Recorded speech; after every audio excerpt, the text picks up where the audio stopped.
পটাপট মালগুলো সব গুছিয়ে ফেল, আর চারিদিকে দোকানটা ভালোভাবে পরিষ্কার করে ফেলবি। হ্যাঁ, সব রাখ। এটা 10 টাকার বিস্কুট দাও তো। একটা 10 টাকার বিস্কুট দিয়ে দে।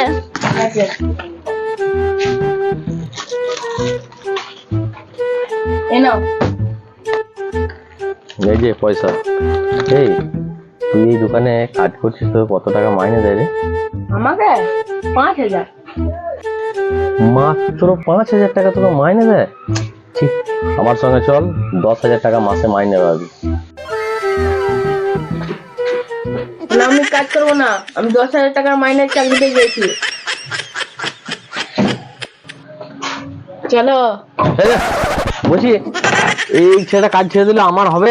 আপনার কাছে কাজ হবে আমার? হ্যাঁ হ্যাঁ, ওই আপদ বিদায় হোক, তুমি আজ থেকেই কাজে লেগে যাও, এখনই লেগে যাও।